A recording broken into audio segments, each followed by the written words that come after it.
Hello, my name is John, and today we'll be reading the Rational Bible, Chapter 1 by Dennis Prager. This is an introduction to his scholarly work on the book of Exodus.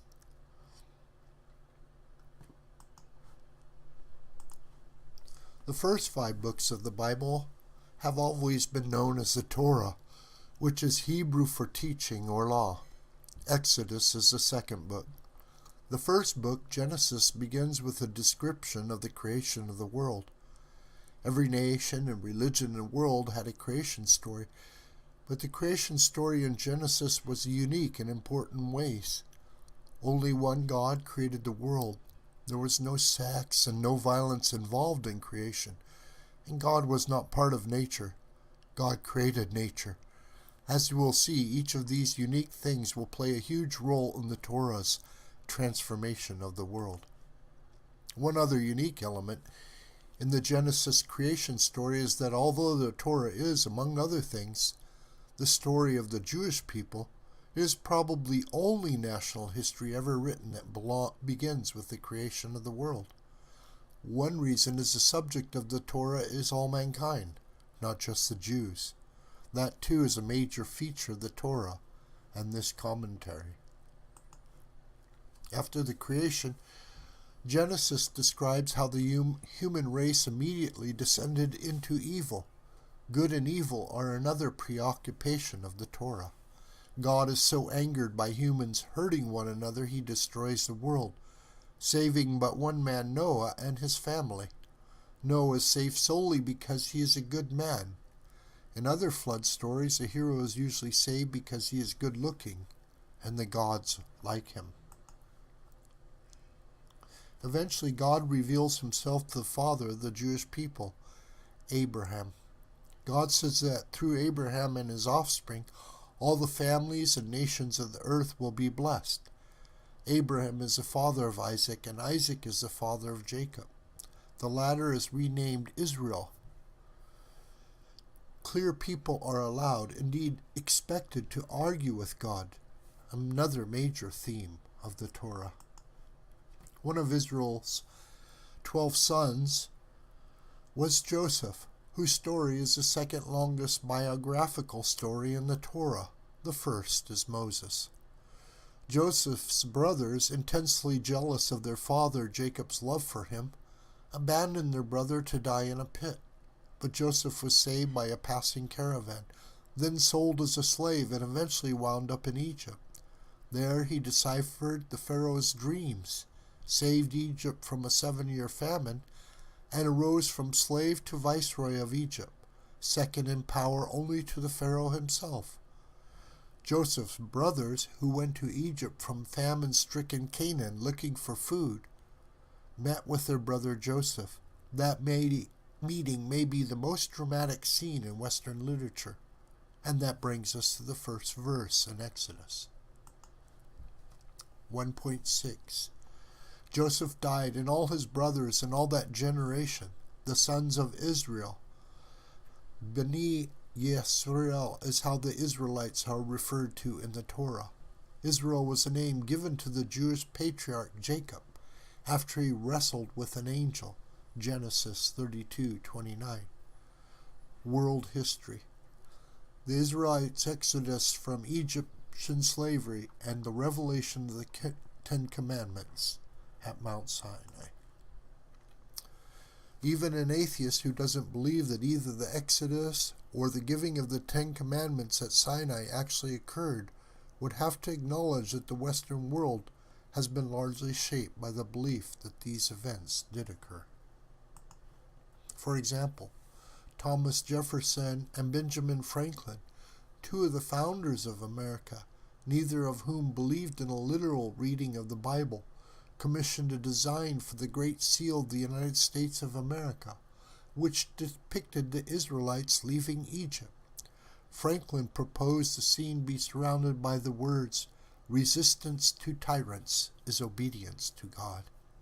Not only did these men deem the Exodus to be civilization defining, they also believed America was founded in the second Exodus, a people leaving Europe for America.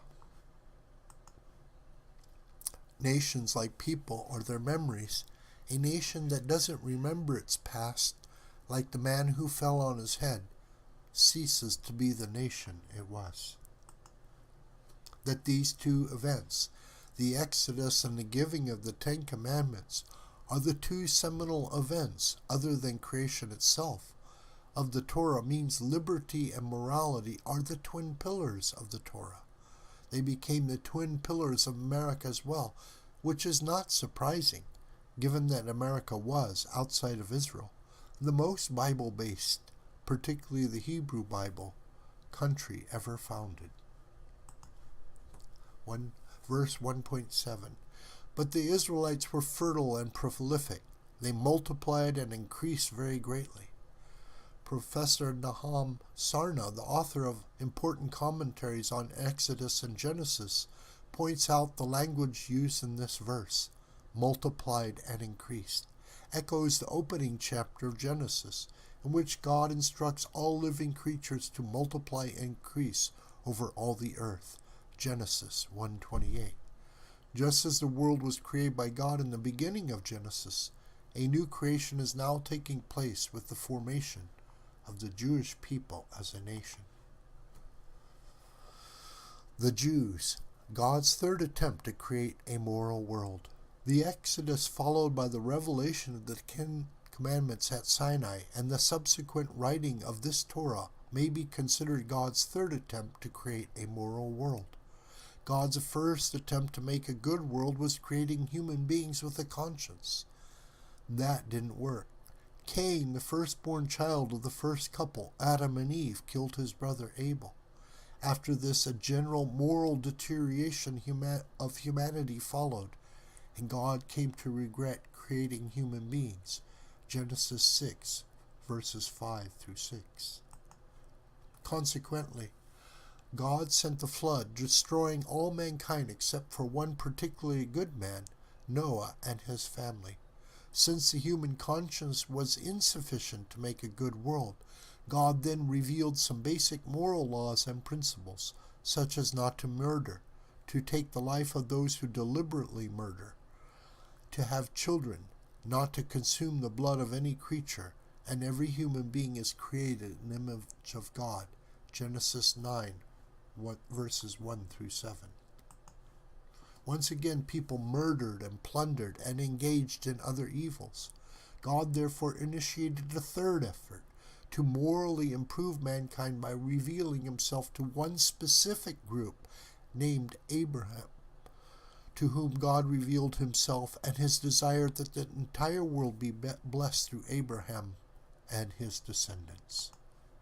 Abraham's descendants were enslaved in Egypt for hundreds of years. The process by which they became enslaved begins in this chapter, and is followed midway in the book by the Exodus from Egypt and the revelation of the Ten Commandments at Mount Sinai. Why didn't God give the Ten Commandments to the first human beings? Of course, one might ask, why would God have to keep trying? Doesn't God know what works and what doesn't? Why didn't he just begin the world with the Ten Commandments or with the chosen people as his conduits of his moral will? First, in creating a being, the human, with free will, it is arguable that God could not predict what this creature would always do. Genesis 6:6 says that after seeing how much evil men do, God regretted that he had created man on earth. That verse implies God did not know how man would turn out. Second, God made these multiple attempts at having people act decently to show why revelation was necessary, and why specifically the revelation at Sinai and the Torah were necessary.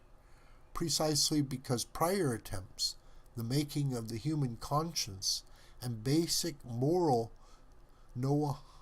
Noahide principles did not work, God gave the Ten Commandments and the Torah.